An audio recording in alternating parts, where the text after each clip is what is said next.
1 week down, a lot of different takes on some announcements, what did happen, what didn't happen, what worked, what didn't work, what leaders are happiest with how things went for the first week, and what can we expect as we head into week 2? Well, for that, who better to talk about it than our chief political correspondent, journalist, David Akin. He is on the campaign trail and joins us now with the very latest. Hey, David, good morning to you. Yeah, no problem. Here we go. Week 2 of this quick federal summer election campaign. So before we get into what you're expecting for week 2, can you give us a quick recap of what unfolded for you, at least, during week 1? Well, week 1, 2 things struck me is the focus on BC. I mean, all three, the 3 major English language campaigns, Jagmeet Singh, Justin Trudeau, Aaron O'Toole, were in BC, each one spending 2 days out of the first 7, 2 days out of the first 7 in BC. And there's a good reason for that, because there is a lot of ridings in BC where there's some 3-way races. I think both New Democrats and Liberals see a chance to win some seats from Conservatives, and Conservatives see a chance to steal some seats from Liberals. So it's a real dynamic race in BC, and the campaigns paid a lot of attention to it. Every campaign, I think, had a pretty good week. You know, nobody had a bad week. If one campaign had a slightly better week, I'm going to give it to Aaron O'Toole and the Conservatives, probably because Aaron O'Toole maybe had a lower expectations.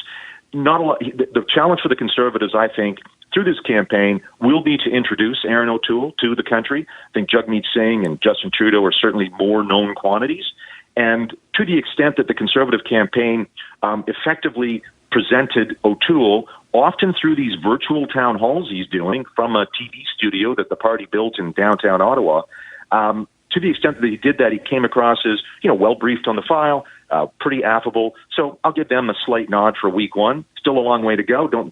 I don't think, the Conservatives have won the election or anything by a long shot. And on the other hand, if Justin Trudeau called this election to win a majority, I don't think he really moved that ball forward. I think he probably comes back with a minority still at this point in the campaign, but that would be seen as a failure, I think, by many Liberals. So here we are in week 2 after week 1, in which really everybody's sort of feeling themselves out. But as I say, I don't think anybody had a bad week. Everybody had an okay week. An okay week, which you're right, though, when you look at it, and we're still very early on in the campaign, but you've got to think that Justin Trudeau had hoped his week would be better, even though, like you said, it wasn't as if anybody had a failure of a week, but he probably was hoping for more. Yeah, so there were 2 things. So I was traveling last week with the Trudeau campaign, and there was a couple of things. First of all, the situation in Afghanistan, I think quite rightly, is probably overshadowed the news about the election. And so Justin Trudeau, the Prime Minister, was getting a lot of questions about, well, what are you doing to assist Afghans getting out of that country? Well, there was the perception that we were moving more slowly than our allies were. And it's still a mess. And that is still going to be the news, I think, today. The Prime Minister he's on the East Coast today. He's in Halifax. I think he's going to get questions about that. So that's sort of the external thing that's happening, that, every campaign, there's something like that sort of hits this, particularly the incumbent. And I think Trudeau will get questions about that. And then the other thing is, too, that Trudeau was still getting dogged with why are we having an election right now?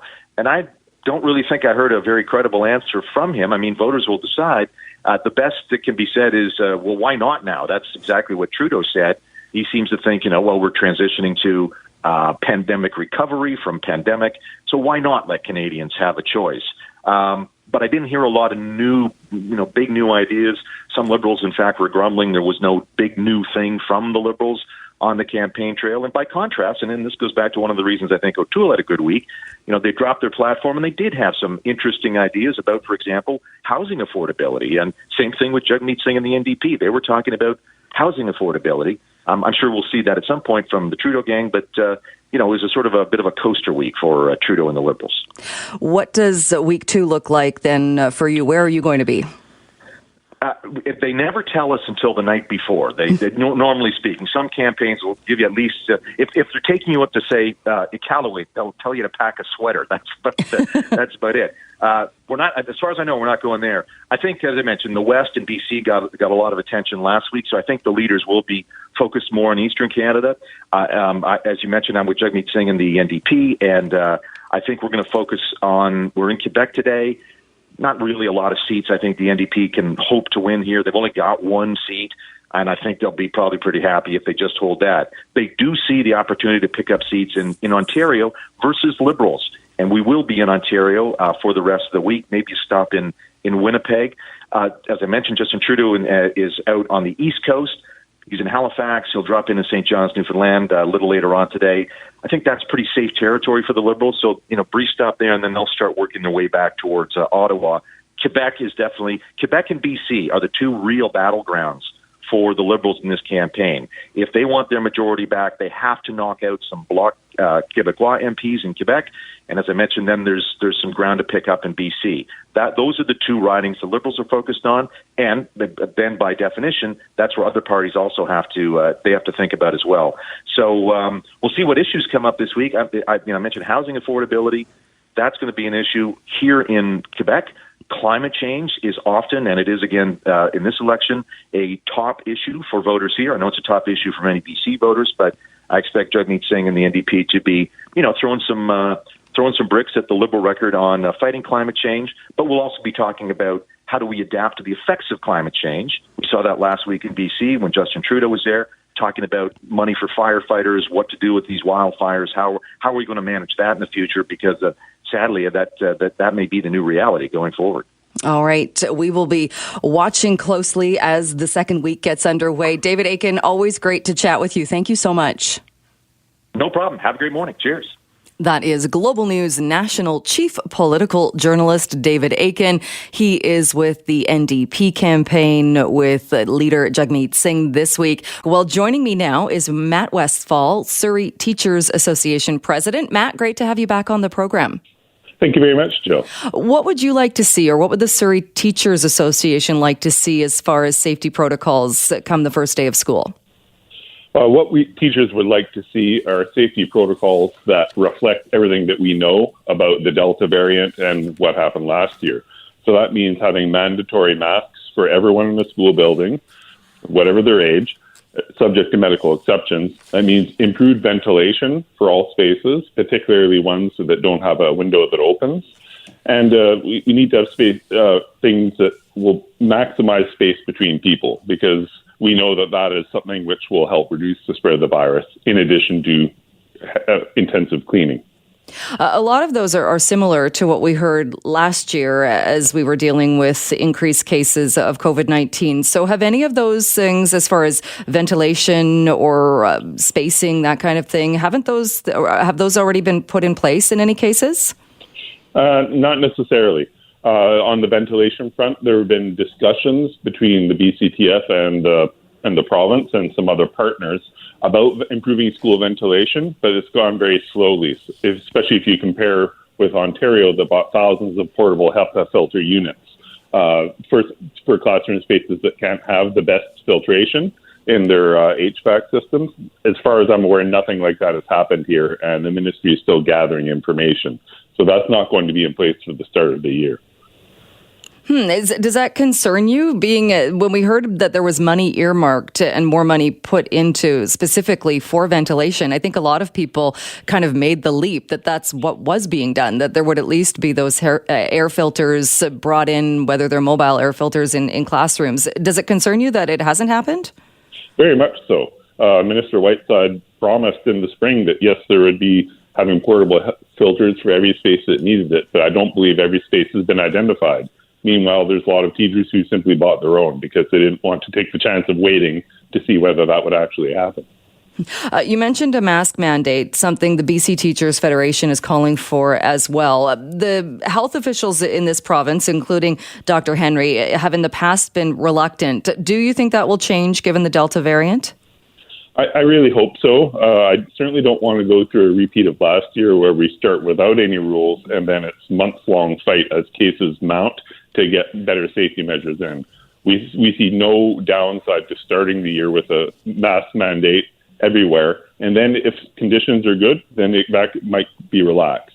But rather than starting small and then ramping it up, we need to just take Delta variant more seriously. When Terry Mooring was on my program last week, I did ask about vaccination rates, and she said that as far as she knew, going by survey numbers, the vaccination rates for teachers, the rate was very high, and that she was confident the bulk of teachers had been vaccinated. Why not make it the same as long-term care and require people working in the school system to be vaccinated? Well, we're not opposed to requiring vaccinations.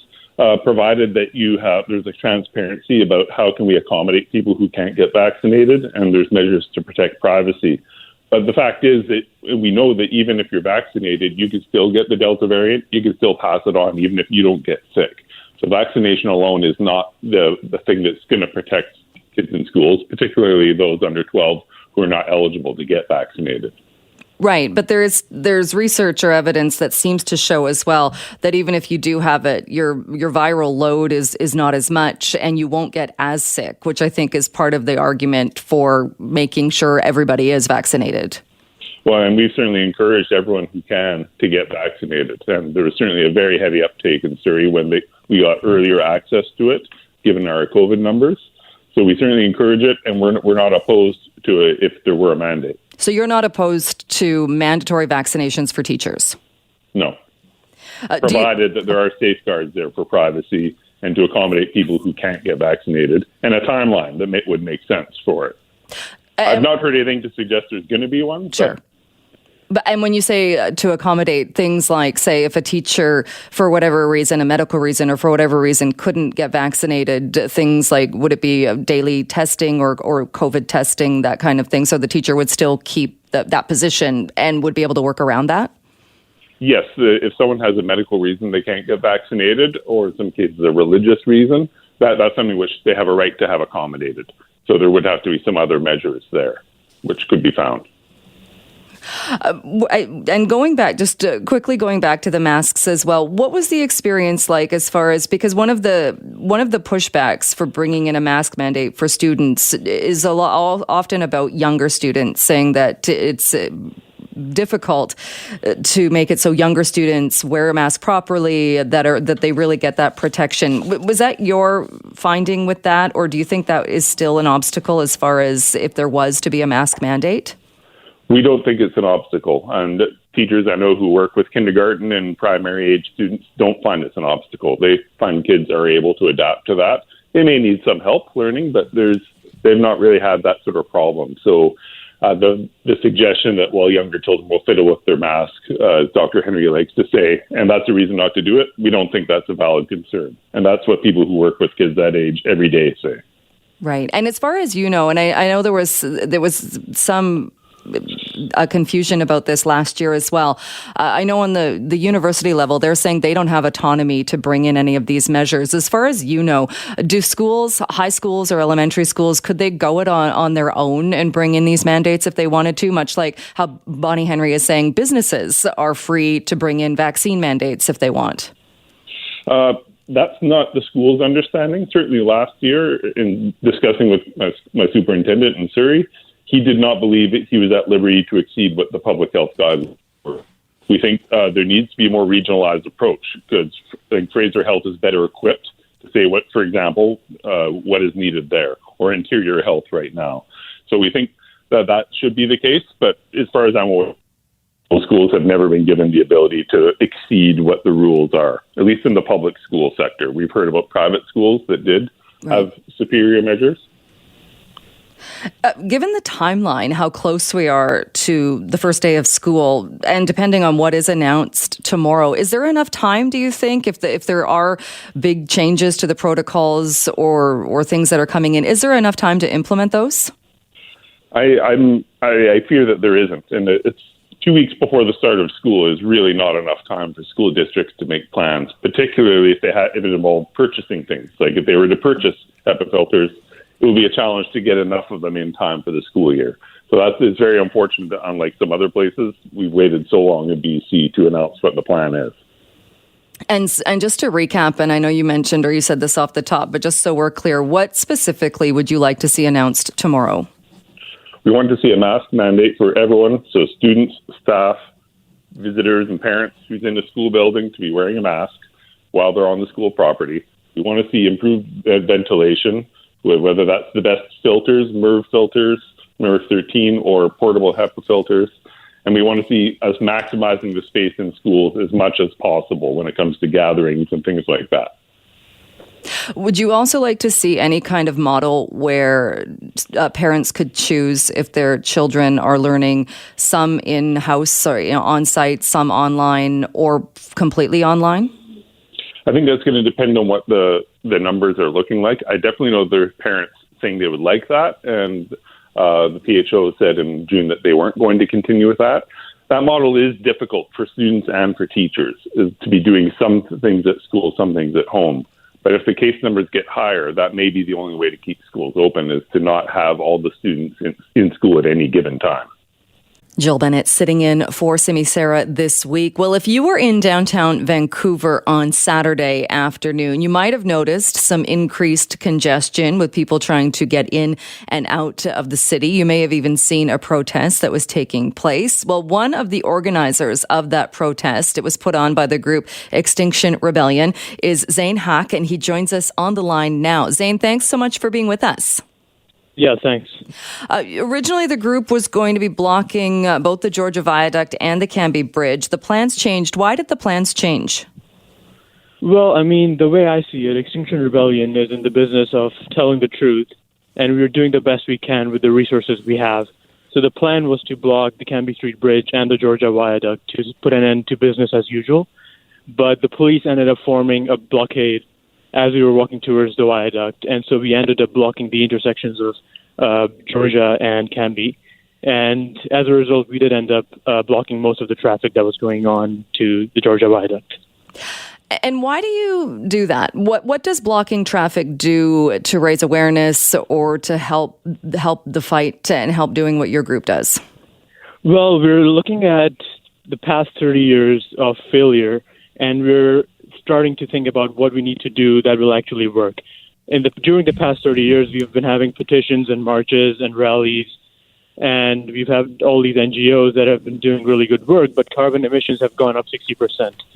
So what we know is that what doesn't work is not breaking the law, which is why Extinction Rebellion participates in a nonviolent civil disobedience, where we're trying to bring an end to business as usual so that there's a national debate where we can come on shows like this one, and we can actually make the argument for a transition to net zero within a matter of few years, because it's not just another issue where we can just do a little bit of petitioning and we can take care of the environment. We actually need a mass systemic change and in order to do that, we actually need to close down the cities. But a protest like the one that you did on Saturday led to gridlock in the city. It led to more idling and people in their vehicles being stuck, which would have led to more emissions. So isn't there a certain irony there?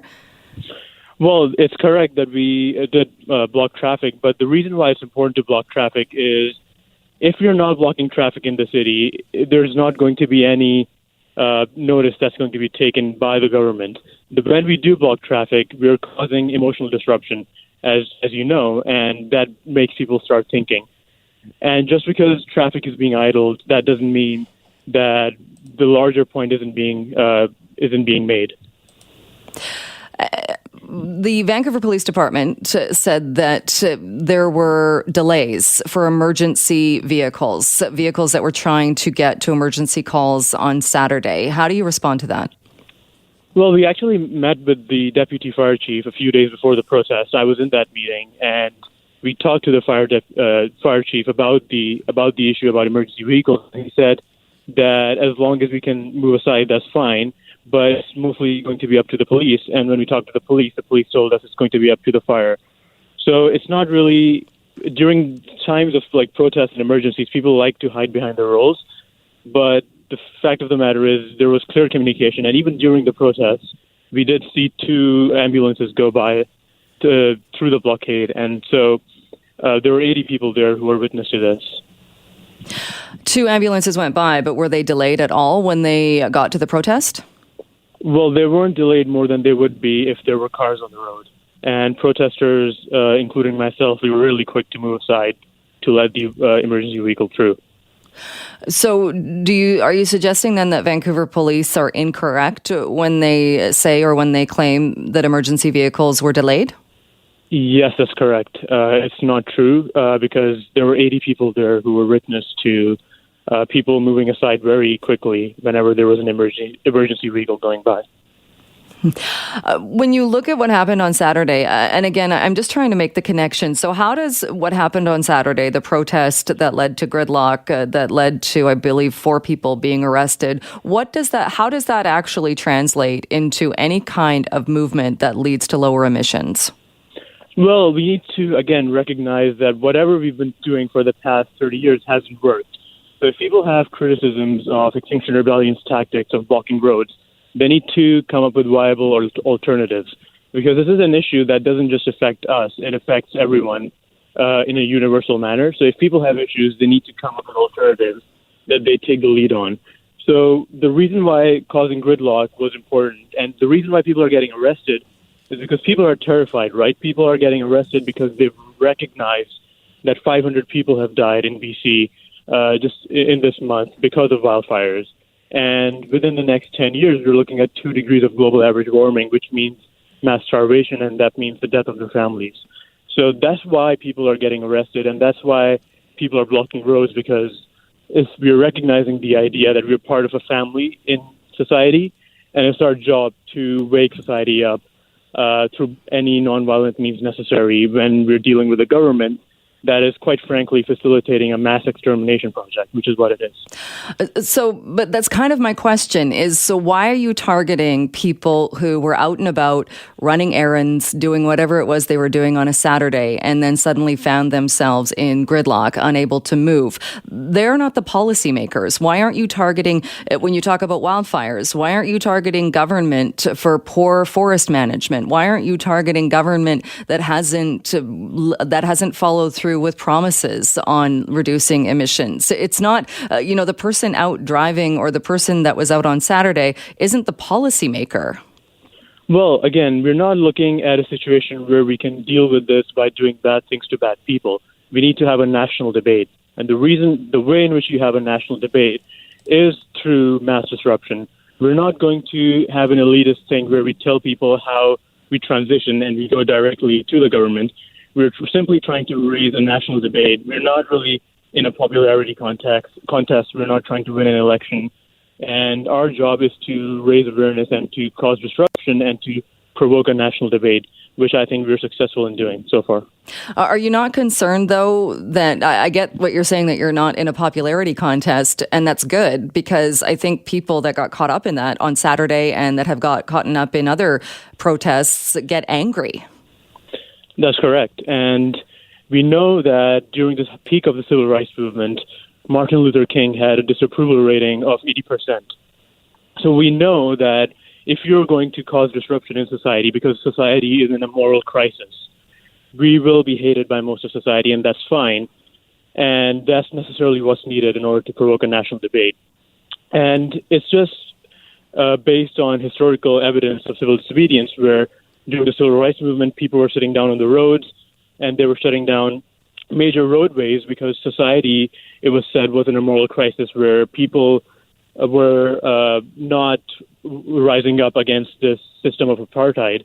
And we're in a similar situation now where, as citizens, we've got a civic duty to rebel against the Canadian government due to their criminal incompetence on the climate emergency. And this is not just an issue of poor forest management. We're dealing with a government that is accelerating towards 2 degrees of global average warming within the next 10 years, which we thought previously would happen by 2040, but it's happening within the next 10 years. And they've known the science for the past 30 years, and they've still continued to accelerate carbon emissions. So the only solution to this is to recognize that the government is illegitimate at this point, and we need to participate in mass civil disobedience on the major roads in the city centers, and we need to actually bring the economy to a halt. And we're not just blocking the roads and saying that we deserve to block the roads. We're blocking the roads, and we're saying, look, we recognize that we're doing something illegal, and we're willing to be arrested for it. We're willing to go to prison for this, and we're willing to pay whatever price needs to be paid, because that's what it takes to tell people how bad the situation is. We're willing to suffer for our beliefs. All right, Zane, we're going to have to leave it there. We're right out of time this morning, but I do appreciate you coming on the program. Thank you.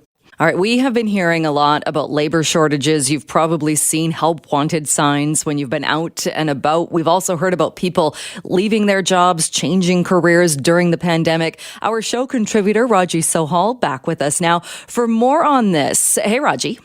Hi, Jill. Yeah, over the course of the last 18 months, things have changed for people. And so has the conversation around work. And we're seeing it in every industry. We're seeing it, like you said, just on the street. Every restaurant seems to have a help wanted sign up. And I'm hearing a lot of politicians and companies saying that everyone's left their jobs because of CERB.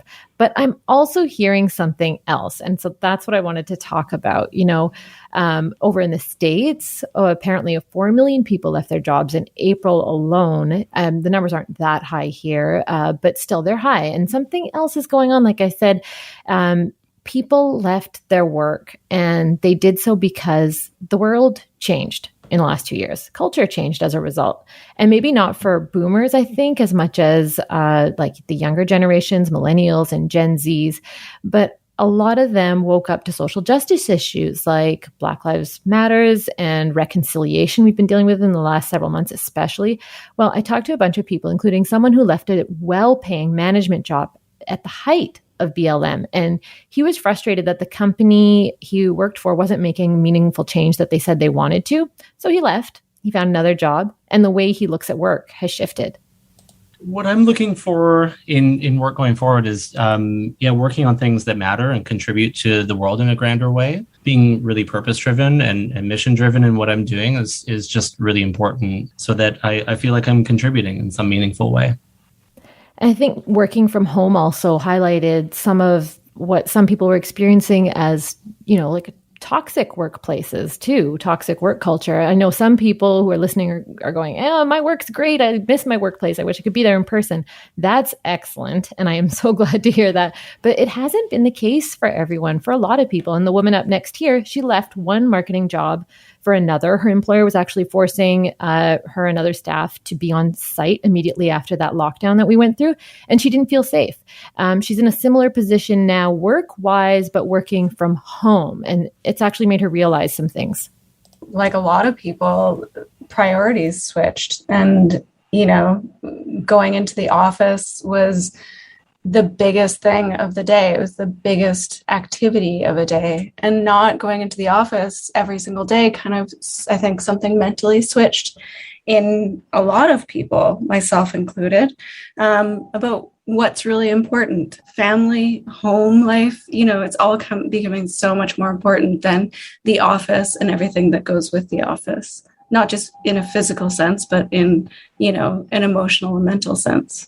I think it's an empowerment thing too. If you feel empowered to do your job in the comfort of your own home, you're more likely to do a good job, a better job. And then you don't have to focus on what you're wearing, preparing your lunch in advance. You have that half an hour for lunch to go into your fridge at home. I think it's an empowerment thing more than anything.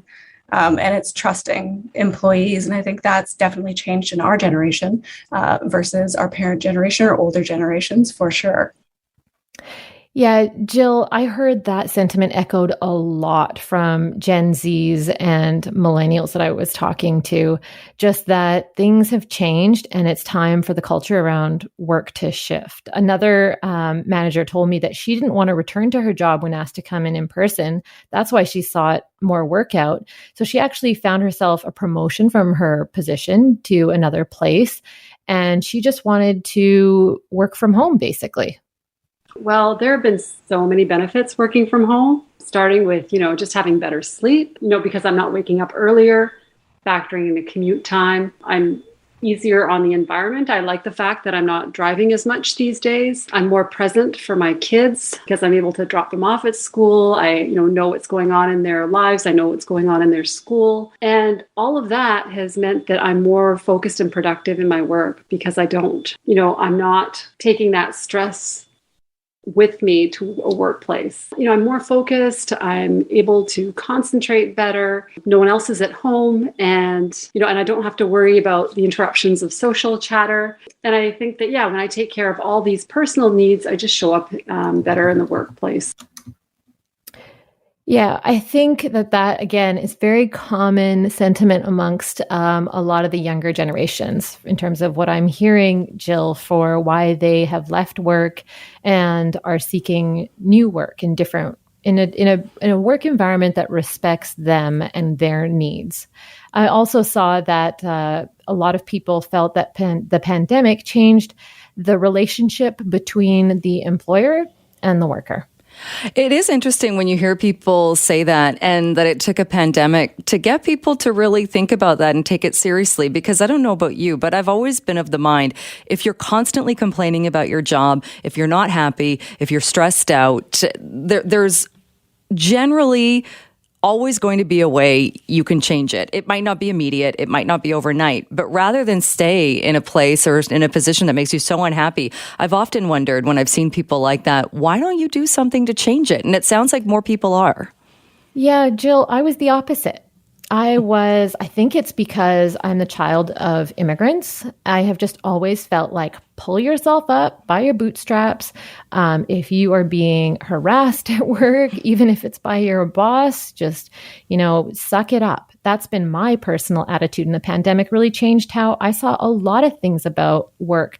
Now, I've worked in newsrooms before, but just before coming to CKNW, I was doing consulting work in journalism and in communications. And I personally made a shift over the pandemic because I thought I really miss collaborating with other people on radio. And so that made me, the pandemic made me want to work with other people again, which is a different direction than I think would be expected. So I just think that I have come myself personally to realize that enjoying your work as much as possible is really important. So I think this cultural shift, I think it's permanent. I think it's here to stay, and that employers are going to have to be more responsive to employees as a result. Yeah, we'll see what happens definitely moving forward. Raji, interesting, great voices there, some great perspectives to listen to. We'll leave it there, though. Thank you so much. Thanks, Jill. Thanks for being with us this morning. So this next story got me thinking about the last time we were really talking about marmots on this station. And it took me back to about 2010 when, you might remember this, there was a big showdown in Victoria between a yellow-bellied marmot that was living on the grounds of the Empress Hotel, I believe.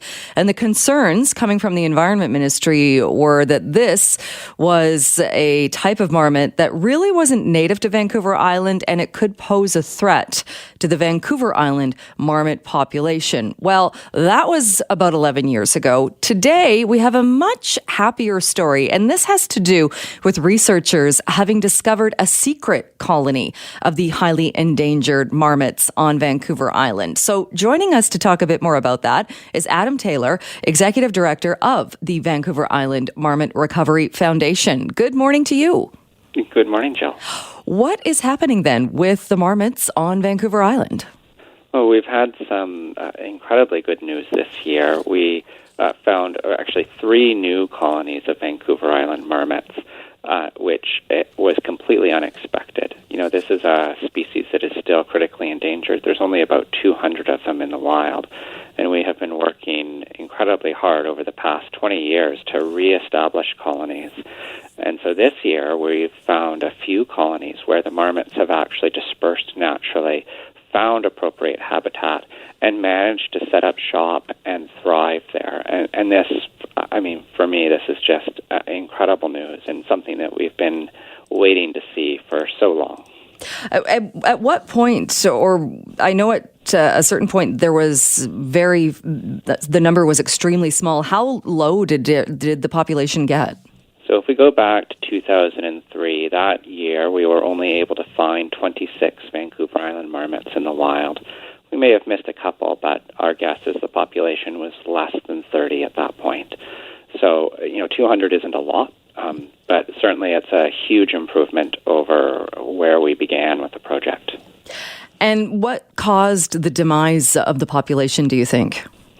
It's hard hard to tell, and part of the problem is that nobody was really watching the marmots when they initially went into decline. This is a species that lives at 800 to 1,500 meters in elevation, so very high, basically at mountaintops. And they're not always easy to spot. They go underground if the weather is poor or they don't like the way you look, and they just hide out there. And so people weren't paying a lot of attention, and by the time we really started to investigate and do proper population surveys, the population of marmots was already in pretty steep decline. Having said that, it is a unique situation in that the habitat that the marmots themselves live in is really high, it's tree-free. There's not been a lot of damage done to their sort of core habitat. Unfortunately, a lot of the habitat that they use to disperse from one colony to another, that may have been interrupted, and their ability to go from, point A to point B, that may have been what really got shut off, and then in turn the population just wasn't able to support itself. You can kind of think of marmot colonies as, kind of like a network. They need to exchange marmots back and forth all the time to stay strong. And if we manage to interrupt that, then those colonies would be isolated and eventually they would collapse. And so that's kind of our guess as to what happened. They're cute. I think people would agree. The marmot is a cute, furry animal. What is important about it, though? Obviously, we don't want any animals to be going extinct, but what is the significance or importance of the marmot? So certainly when we talk about Vancouver Island marmots, they're an important animal in their subalpine ecosystems. But it is worth remembering their ecosystems are small. They live in these little meadows that are often less than 2 or 3 hectares large at the tops of mountains, and that are really scattered like little islands above the treetops.